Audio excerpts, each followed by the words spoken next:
this is a basic write-up where I was doing some research. This is ScienceDirect.com, and it's the functional traits and nesting habits distinguish the structure of bee communities. Blah blah blah blah blah.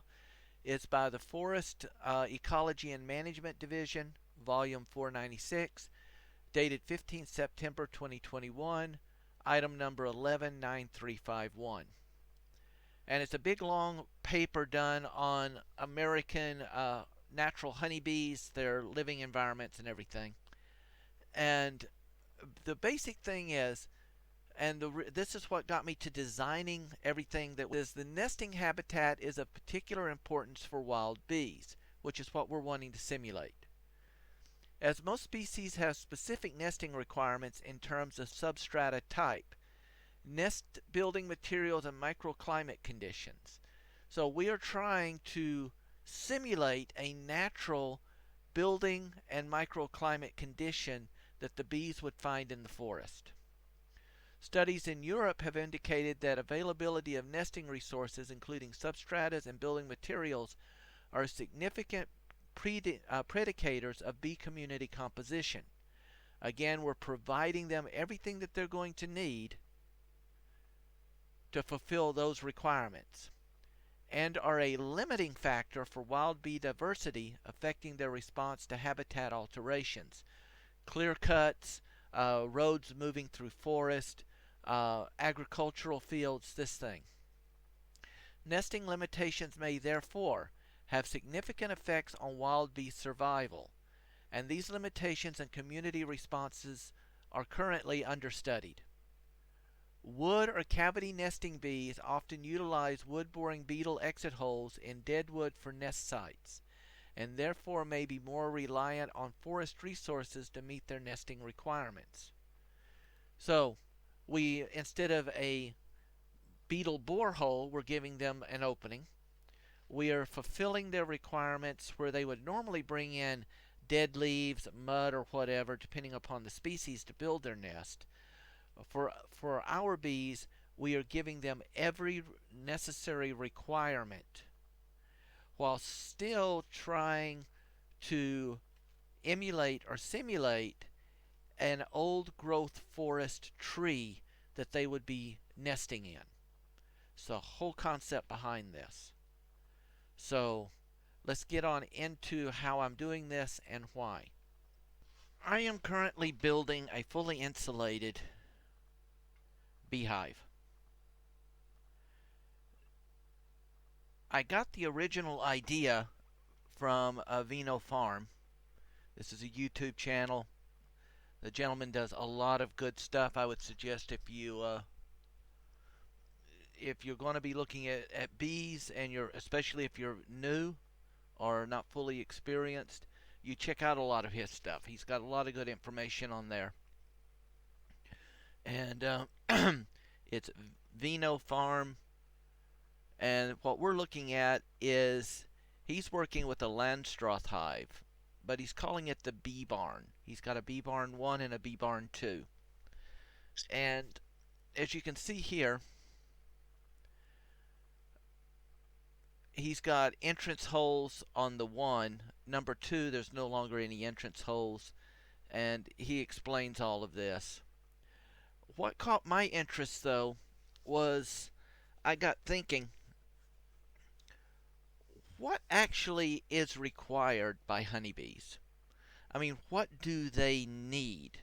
Not how we do it today, but what do they need?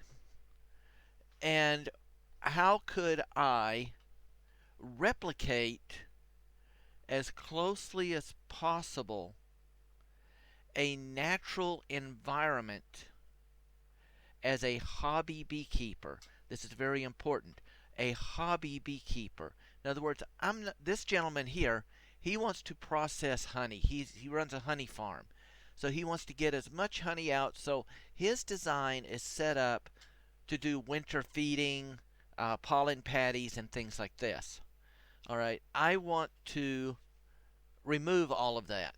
In other words, I want to put the bees back to as natural of an environment as what they evolved in, or what they were created in, developed in, however you want to look at it. It's the way that they would live if they were in the forest.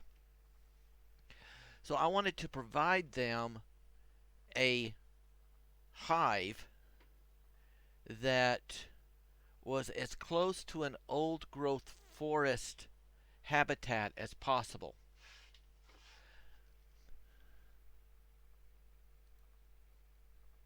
Now, if we look at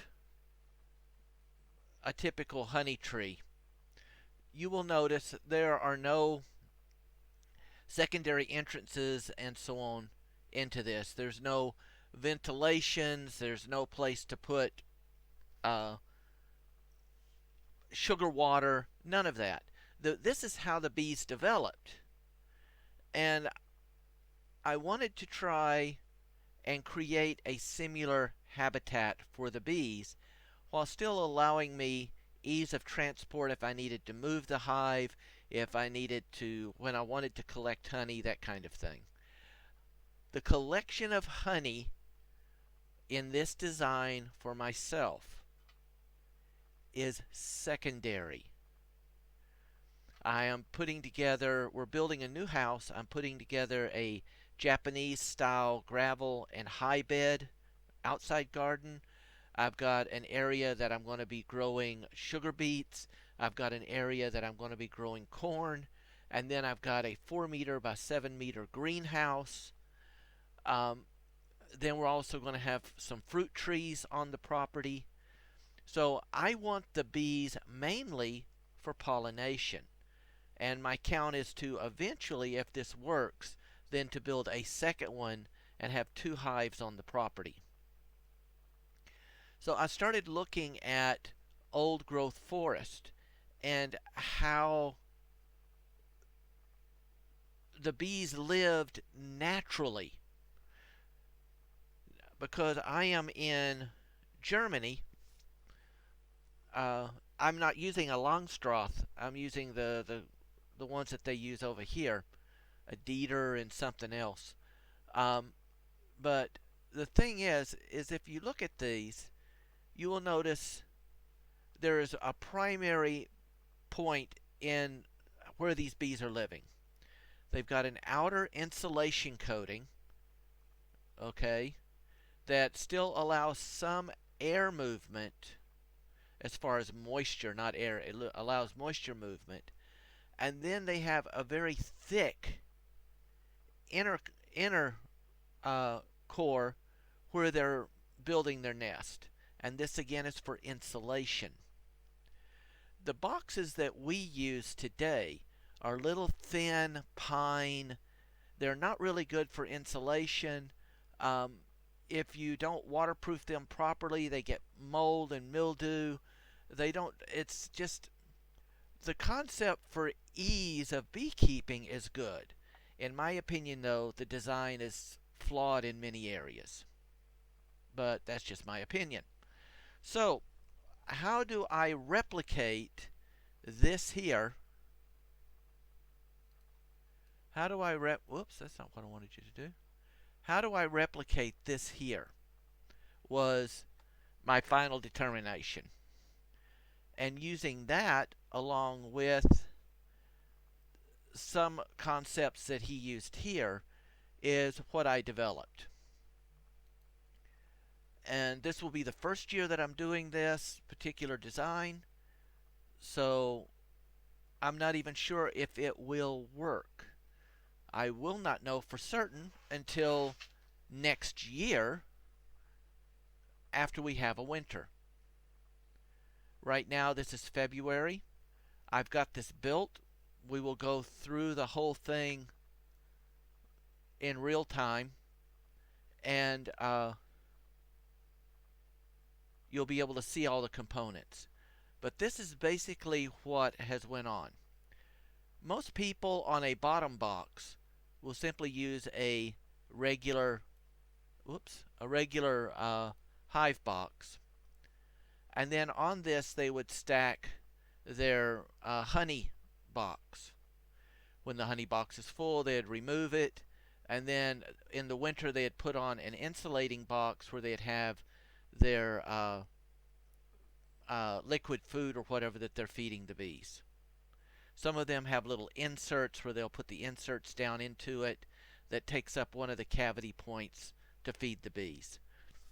I wanted to remove all of that. I wanted to move the bees back to a natural environment to where they were brooding, they were building their pollen, and they would survive off of that honey and pollen through the winter. This means my box has to be a bit larger and has to have certain requirements. In other words, I've got to have a thicker wall structure, I have to have the insulation, and I have to have an opening that allows the bees to regulate their own humidity. And then I have to calculate some way to absorb any additional moisture, especially in the winter time, that would build up that had to be taken care of due to condensation and any dramatic temperature changes. This is what I came up with. First of all, we're going to use a large Dieter box. Is going to be our bottom box. On top of this is going to go a regular honey box. Okay. This is going to be one unit. These will never come apart because my inserts I am building to specifically fit this. Okay. And down here would be my bee entrance and so on. So these would set into here. My bees come into here. I've got a bottom box.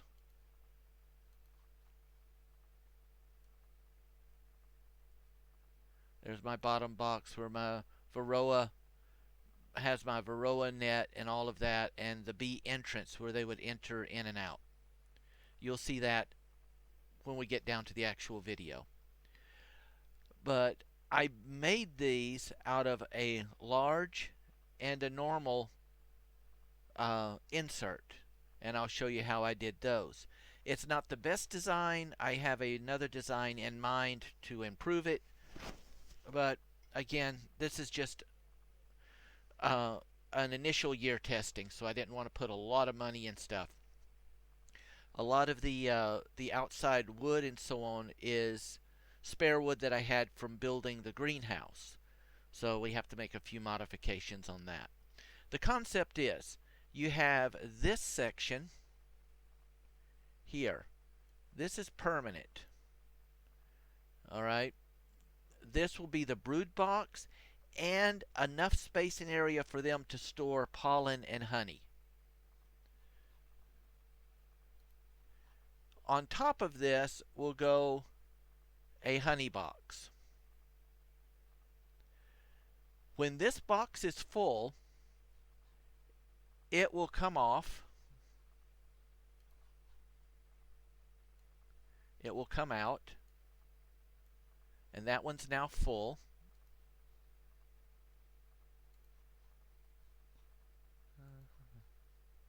That one's now full of honey. A second box will go onto this. And this one will simply get stacked back on top as a means for the bees to keep it aerated, to finish drying the honey, things of that sort. At the end of the year, when I'm ready to collect my honey, if this second box is not totally full, then I will take that honey. If it's full, I will leave it and I will take the top one. But whichever box is got a full rack of honey is going to go back on top. My extra honey comes down here. That's for my nummy nummies. And then my winter insulating box, which I will show you how I'm building that, goes on top. And this is where I collect any additional moisture. This leaves the entire brood and pollen supplies here. any additional honey that's built around, and an entire supply of honey for the winter here. Under this, calculating how much honey a typical hive will use, I have 1.5 times the weight of honey for their use through the winter, so they should not even really go through all of it. And I've pulled off the additional honey that's mine. Then in the spring, when it comes time, what I will do is this box goes off. I will leave this box here so that they can resupply any empty areas. This box goes on. When this is full, they will get swapped again. And the whole cycle is repeated. Now, my calculation is eventually I am going to be pulling more honey each progressive year, because once we have a cycle running, there's always going to be honey left over from the previous year. So if this is proving to be so, then what I would do is take the older cured honey, go ahead and use it, move this box, and so I would start with totally empty boxes and start them again if they're producing enough honey for that. If for whatever reason it's a bad season, then of course they get the honey before I do. That is the basic concept behind the rotation. Now, how am I going to simulate this structure? What I did was I have my bee boxes. These are 10 slide inserts, so each one holds 10 inserts. That means I've got 20 mediums and 10 of the extra large ones that I built. These again always stay there. So this section here is one box. In other words, when I built the external, it's one piece. Each of these above, as you'll see in the video, are separate units to make it easy to move and to check everything. The way this happens is around my box, I took 4 pieces of 16 millimeter thick layered wood. In here is 5 centimeters of hard solid foam insulation. On 3 corners, now originally, you'll see in some of the original videos, I had latches on 2 sides, but I found due to the issues with my hands and so on, I would open the latches and it would fall apart. The thing would fall and I could not control it because my hands wouldn't react fast enough to handle 2 pieces at once. So I went back and revamped it, and I've got 3 corners, has 2 hinges on it. One near the top, one near the bottom. Boom, boom.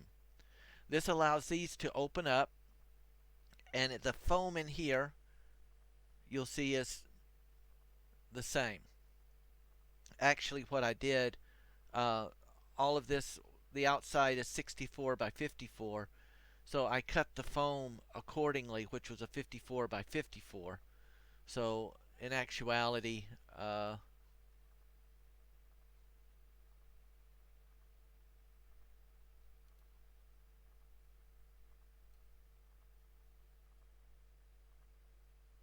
and you'll see this on the video as I show you the stuff.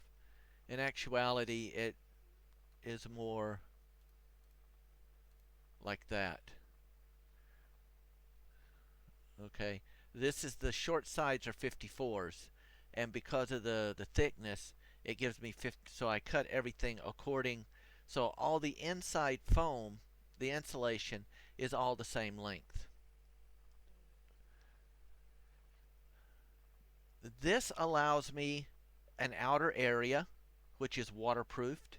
The outside of the boxes are waterproofed with multiple layers of waterproofing. So that allows them to be water resistant. The inside foam does not come into contact with any liquids. So this will hold the temperature in summer and winter the same as the thicker wood in here.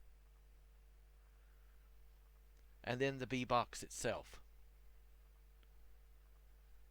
Each layer of these boxes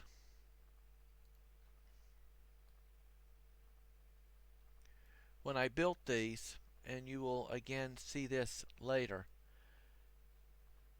on top of the insulation foam on each layer, I put another piece of layered wood. And so basically we have a piece of layered wood. But what I did was then angled this wood at about a 45-degree angle.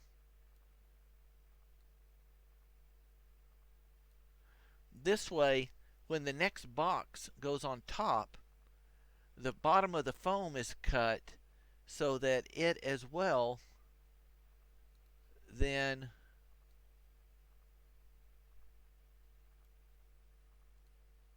will sit over this.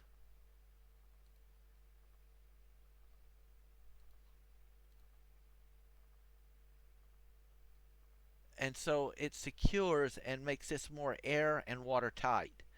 And then in between each of these, because I do not have a lot of specialized equipment, all of this I'm cutting by hand. The foam I'm cutting with a knife, the wood I'm cutting with a little jigsaw, that kind of thing. Some of this is not perfect because my hands jerk. This beveling is done with a sander, so it's not 100%.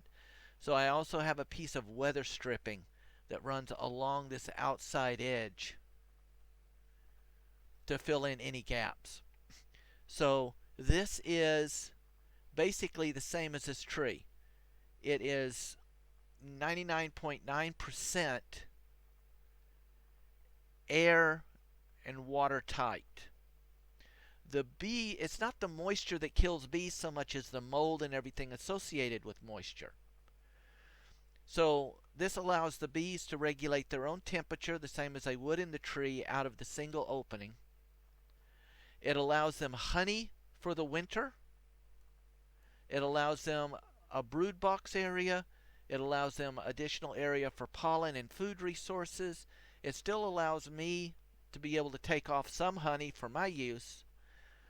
And this should, in theory, following these principles, allow the bees to run their entire life cycle without me ever really having to bother their main hive resource. The only time that I will do this is when I pull these out and I check these for drones and for queens to regulate the swarming. You'll still have to do that, and that's why these are sections, so I can pull these off easily and quickly, check it, and get it back on. So, having said that, let's go look at the real deal, shall we?